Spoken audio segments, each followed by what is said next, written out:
दुनिया के वोटरों एक हो का नारा बुलंद किया जाए। जैसे दुनिया के पूंजीपतियों के खिलाफ दुनिया के मजदूरों एक हो का नारा बुलंद हुआ था, आज की जरूरत दुनिया के वोटरों एक हो।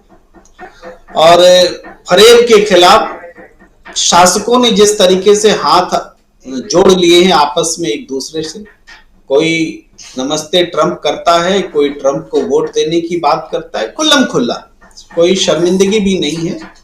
और उसके बाद साजिश वाला जो पहलू है वो तो अभी सामने आया है, और आशंकाएं तो सबके मन में रही थी कि ऐसा कैसे होता है कि वोटिंग खत्म होने के बाद 10-10% वोट बढ़ जाते हैं। ऐसा कैसे होता है कि सर्वे करने वाले लोग परस्पर विरोधी परिणाम लेकर सामने होते हैं। सर्वेयर्स आधा कुछ रिजल्ट बताते हैं, आधा कुछ बताते हैं, यानी सर्वे भी फेल, विश्लेषक भी फेल। ये चुनाव में जो दिखा है, लगातार प्रवृत्ति दिखी है, इससे आशंकाएं तो होती ही रही। लेकिन अभी जो बातें सामने आई हैं, जो कांग्रेस के प्रेस कॉन्फ्रेंस में उस खुलासे के हवाले से बात सामने आई है, जो इंटरनेशनल लेवल पर हुआ है कि इजराइल की एजेंसी का इस्तेमाल 30 देशों में चुनाव को प्रभावित करने के लिए किया गया, उसमें भारत भी शामिल है। चुनाव को प्रभावित केवल मतदान को प्रभावित करने से होता है, ऐसा भी नहीं है। यह भी तथ्य सामने आया कि चुनाव को प्रभावित करने के लिए झूठ और फरेब का सहारा लिया जाता है और उसको एस्टैब्लिश किया जाता है। तो इस बात को हम लोग तो लगातार महसूस कर रहे हैं कि फरेब का सहारा लिया जा रहा है। अब देखिए, फरेब किस तरीके, जो तरह तरह के नैरेटिव्स जो छोटे छोटे बनाए जाते हैं, वो भी तो उसी फरेब के आधार पर बनाए जाते हैं। अगर कोई हिंदू राष्ट्र का विरोध करेगा तो चले जाओ पाकिस्तान, इस तरह की बात को समझाया जाता है। जो कोई सरकार से सवाल करेगा वो देश विरोधी, वो सेना का विरोधी, इस बात को भी उन्हीं प्रोपेगेंडा मशीन के माध्यम से फैलाया जाता रहा है, जिसका आज खुलासा हुआ है। विरोधी सारे जो हैं वो देश के खिलाफ में हैं, और जो सरकार के साथ हैं वो देशभक्त हैं। तो ऐसे जो छोटे छोटे परसेप्शंस लगातार बने हैं, भाई बुलडोजर है उससे लोकतंत्र मजबूत होता है, बुलडोजर न्याय करता है, गद्दारों को गोली मारा जाना चाहिए, और इन सब पर जो प्रचंड बहुमत दिखाया जाता है वो वास्तव में प्रचंड बहुमत होता नहीं है, वो मशीनों का खेल होता है। लगता है पूरा देश जो रैली कर रहा है इस सोच के साथ कि गद्दार बोल के किसी को गोली मार दिया जाए। पूरा देश किसी को भी कुछ भी, बुलडोजर कल्चर को आप देख रहे हैं, बुलडोजर कल्चर कहां पहुंच गया। किसी मुसलमानों के खिलाफ इसका इस्तेमाल शुरू हुआ था खुल करके सीएए एनआरसी के बाद, लेकिन वो कहां पहुंचा। उसमें सबसे पहले कोई मुसलमान तो नहीं मरा, उसमें मौत किसकी हुई, हिंदू की हुई, जिंदा जल गई मां बेटियां। तो बुलडोजर ने किसको मारा भाई, शासक वर्ग जो है न हिंदू है न मुसलमान है, वो तो उसका दोहन कर रहा है, भावना का दोहन कर रहा है। उसके पास प्रोपेगेंडा मशीन है, जो कंप्यूटर है, जो किस तरीके से अपने साथ लोगों को जोड़ा जाए, वरना उनको वो पसमंदा मुसलमान का भी नारा लगाएंगे, वो मुसलमान को पाकिस्तान भी भेजेंगे, वो हिंदू राष्ट्र भी बनाएंगे। सारी बातें वही कह रहे हैं, एक ही मुंह से कही जा रही है, एक ही मुंह से हिंदू राष्ट्र भी बनाया जा रहा है, और ये भी कहा जा रहा है कि हिंदू राष्ट्र था, हिंदू राष्ट्र है, हिंदू राष्ट्र रहेगा। तो मैं तो इसको इस रूप में देखता हूं कि हिंदू राष्ट्र था, इसका मतलब क्या है, इसका मतलब अंग्रेजों के राज में भी हिंदू राष्ट्र था, कांग्रेस के भी राज में हिंदू राष्ट्र था, भाई वाजपेयी जी और वीपी सिंह के जमाने में भी हिंदू राष्ट्र था, मनमोहन सिंह के जमाने में था, और मोदी जी के भी जमाने में था।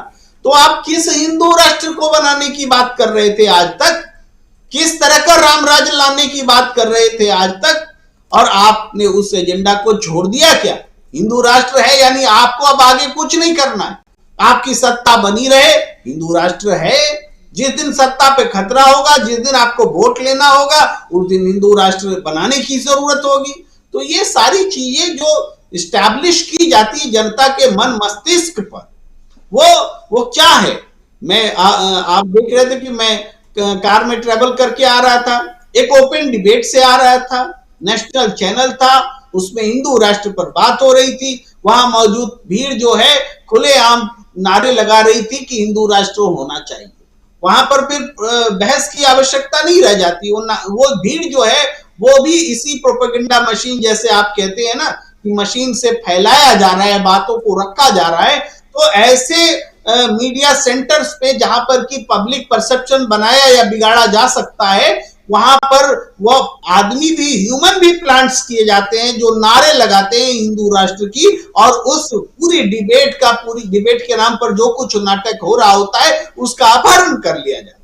ये भी उसी का हिस्सा है, उसी प्रोपेगेंडा का हिस्सा है। हाँ, एक बात और कहने की जरूरत है कि आपने जरूर कहा कांग्रेस की प्रेस कॉन्फ्रेंस के हवाले से कि नरेंद्र मोदी जी के ट्विटर अकाउंट में 60% फर्जी है और भी दूसरे, लेकिन ये 1 साल पहले रिपोर्ट आई थी, आपको याद होगा कि नरेंद्र मोदी जी के भी अकाउंट में फर्जी, अभी मैं आंकड़ा भूल रहा हूं, ममता बनर्जी जी का भी अकाउंट में फर्जी लोग थे, राहुल गांधी के भी अकाउंट में फर्जी लोग थे, ये सारे ट्विटर्स में हुआ है। इसका मतलब क्या है? जो प्रोपेगेंडा मशीन काम कर रहा है उसका सबसे बड़ा फायदा जो है खुलकर ले रही है, और कुछ आदत जो है विपक्ष के लोगों में भी लगा दे रही है, ताकि जब गलत हो, जब सवाल उठे तो कहे कि राहुल गांधी का भी अकाउंट में फर्जी है, ममता बनर्जी के भी अकाउंट में फर्जी है, हमारे भी अकाउंट में फर्जी है, यानी इस पूरे फर्जीवाड़ा को जनरलाइज कर दिया जाए। ये भी साथ साथ में बैकअप प्लान चलता है।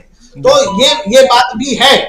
कुल मिलाकर के ये जो बात सामने आई है, खुलासा हुआ है, ये छोटा खुलासा नहीं है।